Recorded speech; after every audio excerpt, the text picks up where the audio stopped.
Paz de Cristo, meus irmãos, tudo bem? Hoje eu queria falar sobre Davi. A gente sabe que Davi foi considerado um homem segundo o coração de Deus. Mas Davi, se a gente for observar a Bíblia, Davi foi um dos homens que mais pecou na Bíblia.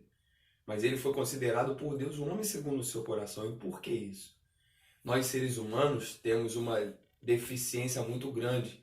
Temos um erro muito grande. A gente rotula uma pessoa, a gente define uma pessoa por o erro que ela cometeu na caminhada. A gente sabe que Davi adulterou, mas ele não foi considerado um adúltero. Ele era um rei que cometeu um erro.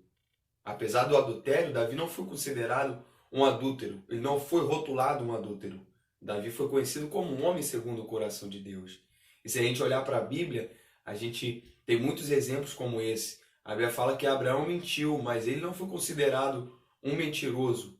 Ele não ganhou o rótulo de mentiroso, mas ele foi considerado o pai da fé. Moisés assassinou um egípcio, mas ele não foi considerado um assassino. A Bíblia não nos diz que Moisés era um assassino. Esse não era o rótulo de Moisés. O rótulo de Moisés era um homem que falava com Deus face a face. E um dia eu conversando com o meu amigo, um amigo que eu conheço, talvez ele veja até esse vídeo, ele estava falando para mim: você viu aquele pastor?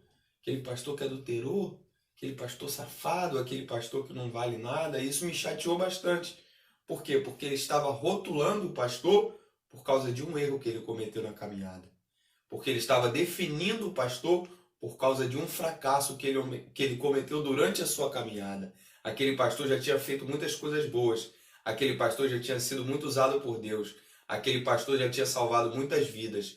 Mas por causa de um adultério que ele cometeu, ele foi rotulado como um adúltero. É claro que eu não estou de acordo com o erro do pastor. Está errado, ele precisa acertar. Nós precisamos falar com ele, nós precisamos ajudá-lo.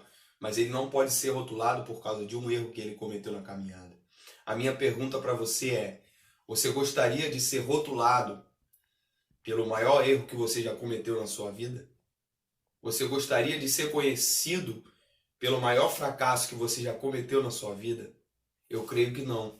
Então vai um conselho para você: não rotule ninguém, não defina ninguém pelos erros que as pessoas cometem durante a sua caminhada. Procure observar a vida da pessoa, procure enxergar quem ela é de verdade, porque muitas das vezes a gente expulsa alguém, a gente reprime alguém, a gente condena alguém que Deus está aceitando, que Deus está amando, que Deus está se agradando dela. E Deus, ele entende que aquele foi só um momento que ela fracassou da sua vida, mas que ela tem um grande valor para Deus. Porque aquele fracasso que ela teve não define quem ela é. O que define quem ela é a vida que ela tem vivido, é a vida que ela tem levado, é aquilo que ela tem feito na maior parte da sua vida. E vai outro conselho: você pode estar se encontrando nessa situação como a do filho pródigo, que deixou o pai, que saiu de casa, que vendeu os seus bens, e quando ele estava só, querendo comer comida de porco, sozinho, sem ninguém, sem nada, ele se lembrou da casa do pai, mas ele não se considerava mais um filho. Ele achava que ele era menos do que isso, ele achava que ele poderia ser pelo menos um escravo. Mas quando ele chega na casa do pai, ele é surpreendido, porque o pai diz para ele: você ainda é filho. Você ainda é meu filho, eu ainda te amo, você ainda me pertence, eu ainda te quero perto de mim, você é especial, você tem valor. Ou seja, por causa de um erro que o filho cometeu, ele não deixou de ser filho. Por causa de um fracasso que o filho cometeu, ele não deixou de ser filho. Então eu venho aqui te dizer que os fracassos que você já cometeu na sua vida, que as quedas que você já cometeu da sua vida, isso não pode tirar o seu valor. Deus me trouxe aqui para te dizer: você ainda continua sendo meu filho. Você ainda é especial para mim. Você tem muito valor para mim. E eu te amo.